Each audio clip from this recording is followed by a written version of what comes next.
Okay, polynomials and special products. A polynomial is an expression consisting of variables and coefficients that involves only the operations addition, subtraction, multiplication, and not division by the variable, and non-negative integer exponents of variables.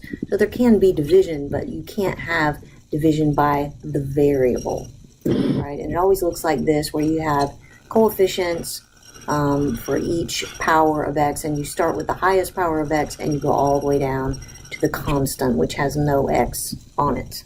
All right, so a sub 0 all the way up to a sub n are real numbers. They have to be real numbers. A sub n, the leading coefficient, can't be 0. The polynomial is said to have degree n, so the highest power on any of the terms is the degree of the polynomial, and then a sub n is the leading coefficient, and a sub 0 here is the constant term. All right, so it's not really, it sounds a lot more complicated than it is, but you'll get it when we look at examples. So polynomials with 1, 2, and 3 terms are called monomials, binomials, and trinomials. All right, remember that terms are separated by addition and subtraction.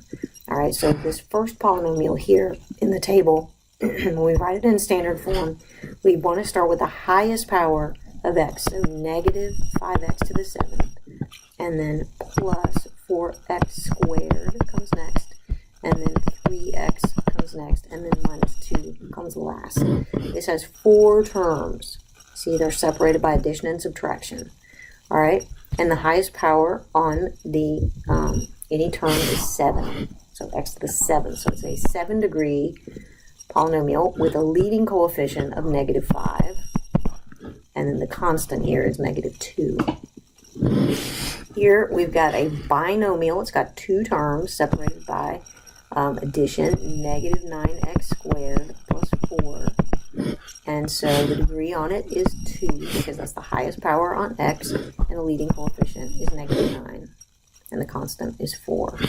8 is just the constant, so there are no x terms, so the degree of this polynomial, we would say, is 0, because x to the 0 power is 1, so you could think of it being 8x to the 0 power. All right, and the leading coefficient, some people would say there is no leading coefficient. Some people would say the leading coefficient is 8. So I guess we could say the leading coefficient is 8, but it's really not a coefficient because it's not multiplied by x. All right, this is a trinomial. By the way, 8 is a monomial. Here we have a trinomial, negative 7x cubed plus 2x plus 6.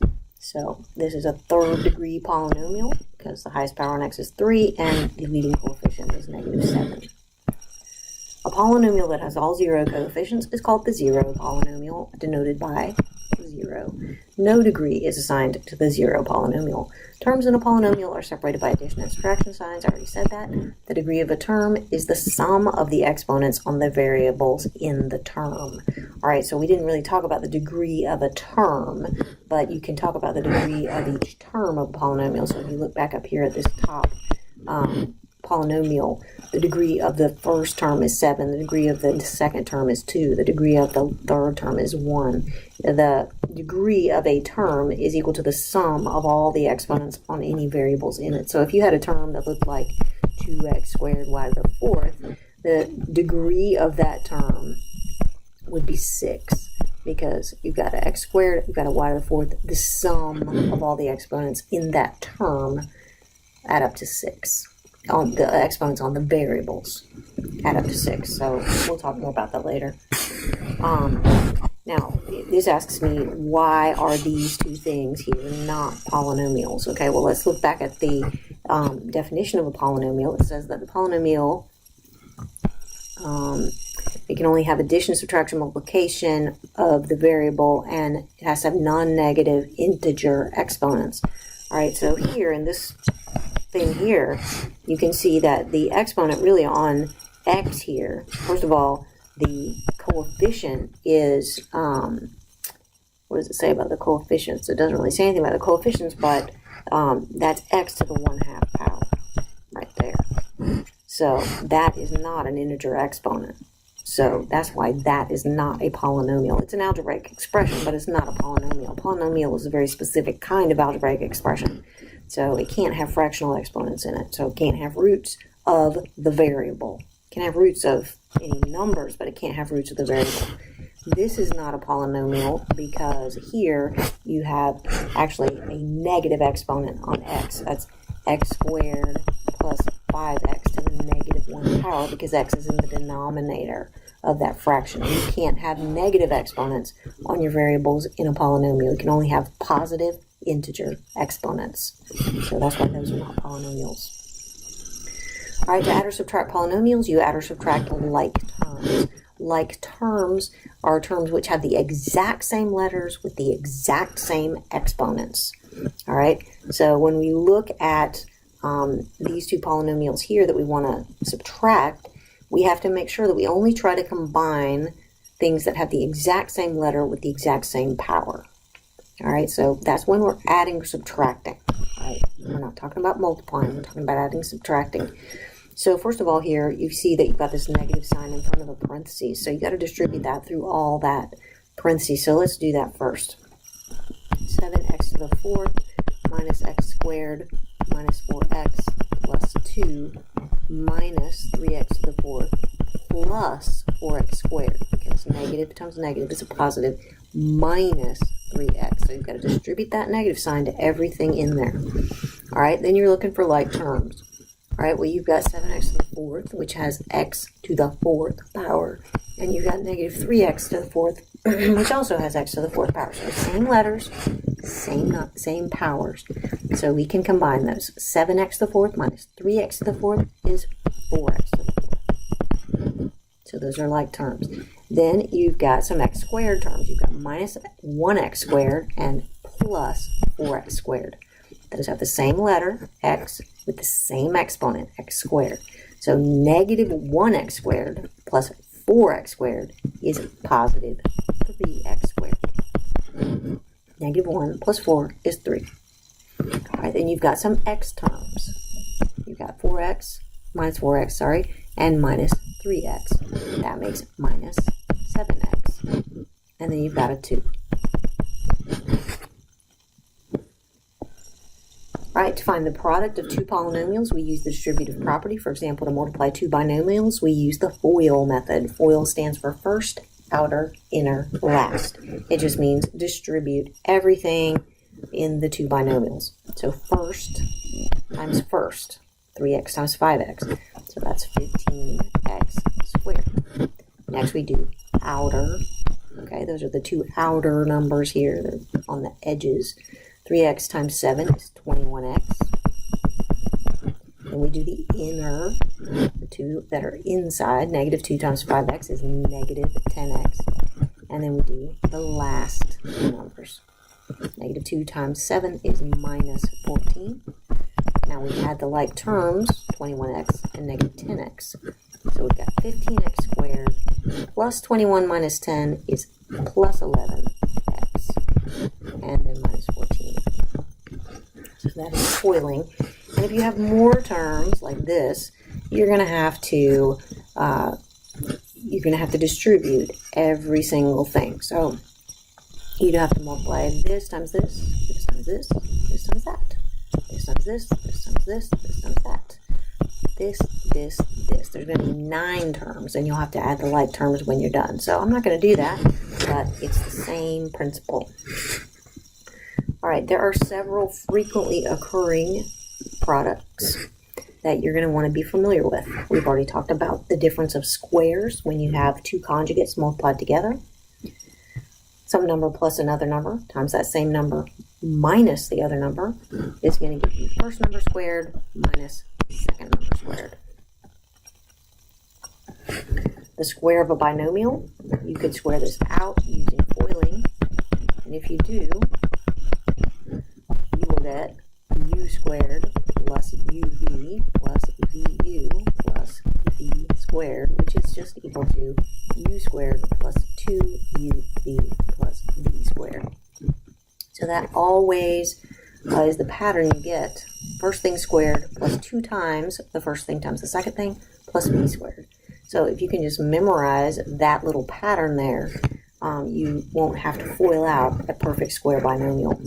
And you'll also be able to do completing the square, which we'll be doing later when we're solving quadratics.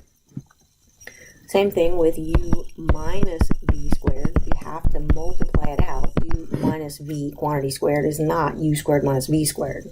That doesn't happen.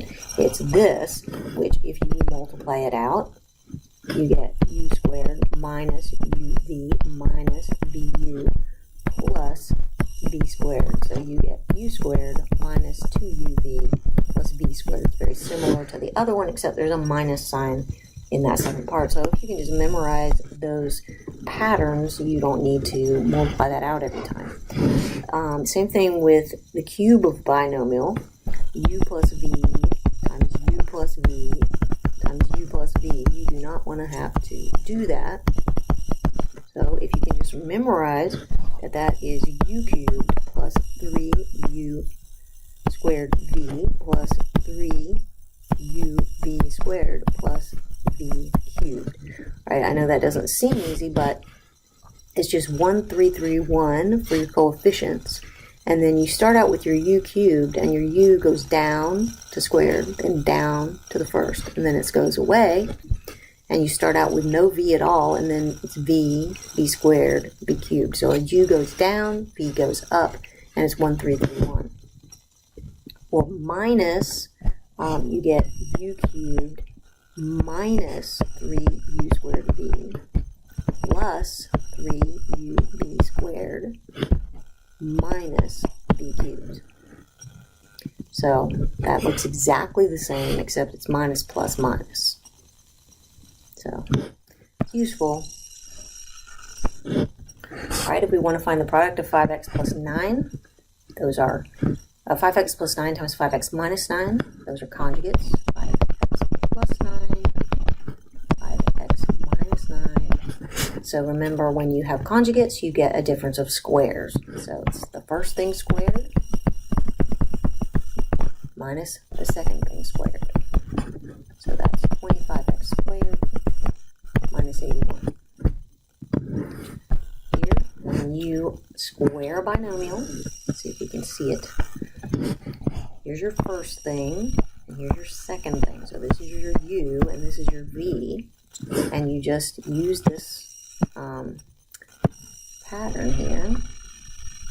So it's the first thing squared minus 2 times the first thing times the second thing plus the second thing squared. So that's 36x squared minus 2 times 6 times 5 is 60x plus 25. And then you've got this cube, 3x plus 2 cubed. That's this pattern up here that we talked about. So that equals the first thing cubed plus the 3 times the first thing squared, second thing, plus 3 times the first thing times the second thing squared, plus the second thing cubed. So that is 27x cubed plus 3 times 9x squared times 2. So 3 times 9 is 27 times 2 is 54x squared plus 3 times 3x is 9x times 4 is 36x, and then plus 8. So if you know the patterns, you can see how much easier it is than having to cube that whole thing out. All right, here's an application of multiplying binomials. All right, so we have this big piece of cardboard that's 20 inches by 16 inches, and we're going to cut a square out of each corner in order to be able to fold it up and make a box. And we want to figure out what the volume of that box would be depending on what the how big the square is that we're cutting out, how big the squares are that we're cutting out. So we're cutting out these little squares on the corner so that we can fold the sides up and make a box. And the question is, how much can fit in that box? So this might be for some product or for some company or some machine that's making these boxes, and you want to know how can I make the box with the volume I want. All right, the side of this box is 20, but you're cutting off an X from each side, whatever the width of that square is. So the side of the actual box is going to be 20 inches minus 2X. And then the width of the box is, the piece of cardboard is 16, but you're cutting off, again, 2 of these boxes on the end, so it's going to be 16 minus 2X. So the volume of the box is length times width times height. So volume is going to be 20 minus 2X times 16 minus 2X times the height of the box, which, if you notice, once you fold that side up, it becomes the height, and so that's just an X. So you would have to multiply this all out to figure out the volume of the box, and then once you do, you can plug in the numbers 1, 2, and 3 to see the different volumes you would get depending on what the length of the side of your square is that you're cutting out. I'm not going to go through that and multiply that all out, but that's just to show you an application.